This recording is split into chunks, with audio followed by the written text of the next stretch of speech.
બનાસકાંઠા જિલ્લામાં છેલ્લા ઘણા સમયથી પાણીના તળ ઊંડા જવાના કારણે જિલ્લાના ખેડૂતોને ખેતી માટે મુશ્કેલી સર્જાઈ રહી છે. પરંતુ બનાસકાંઠા જિલ્લાના ધાનેરા તાલુકાના રાજોડા ગામના માનસુંગભાઈ પટેલે પાણીની વિકટ સમસ્યા વચ્ચે પણ ખીરા કાકડીની સફળ ખેતી કરી છે.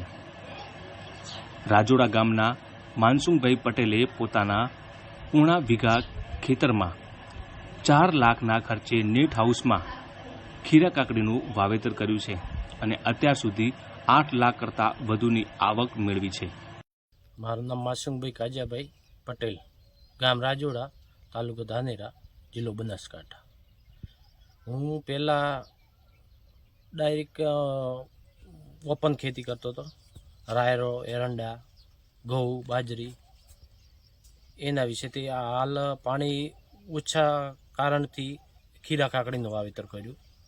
પાણીની અછત બહુ ઓછી છે અમારા ધાનેરા તાલુકામાં. એ ખીરા કાકડીમાં વાવેતર કરતો 20 ગોઠણની અંદર અમે વાવેતર કર્યું.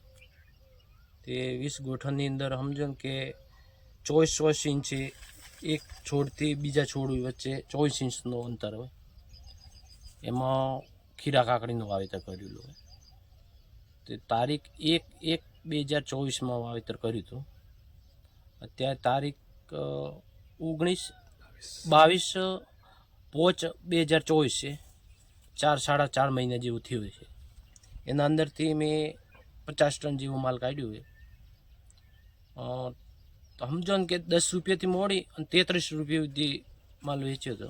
10 રૂપિયા વેચે અને 33 રૂપિયા વેચે. શરૂઆતમાં 33 રૂપિયા વેચે, અત્યારે 10 રૂપિયામાં જાય છે. એવરેજ અમારે 16 રૂપિયાની આવી. એમાંથી ગણો ને 8 લાખ રૂપિયાનું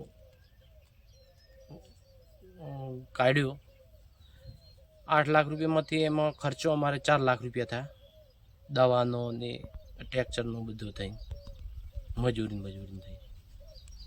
એટલે સારું છે. આમાં પવાર સાહેબે સલાહ અમને આપી હતી ડીસા કેવીકેમાંથી. એના માર્ગદર્શનથી અમે ખેતી કરી હતી. સારું છે. એમાંથી સમજો કે મેં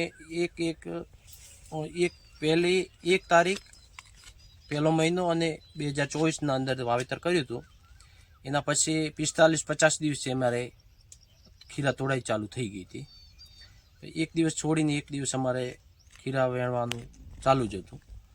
એ સમજો ને કે 800-700-800 કિલા એક દિવસ છોડીને એક દિવસ ઓતરે દિવસે નીકળતા ખીરા.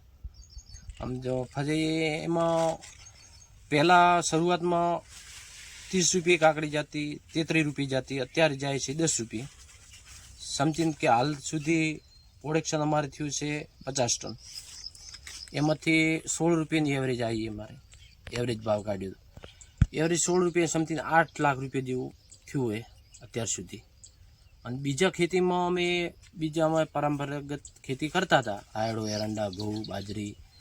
એમાં પાણીની સમસ્યાને લીધે એમાં નુકસાન બહુ આવતું. પાણી દિવસે દિવસે ઓછા થતા હતા. અને હર વર્ષે બોર 2-3 બોર કરતા.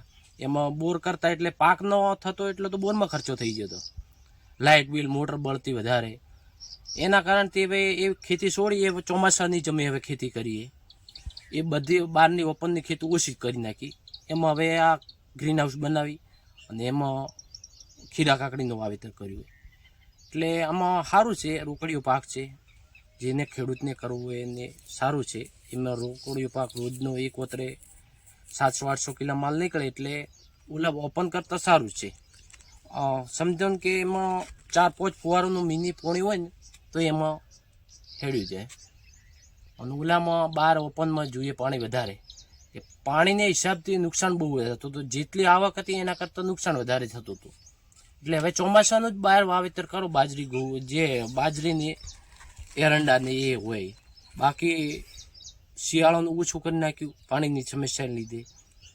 આ જે 4-5 મિનિટનું પાણી એટલે આમ જ ખીરા કાકડીનું વાવેતર કરીએ.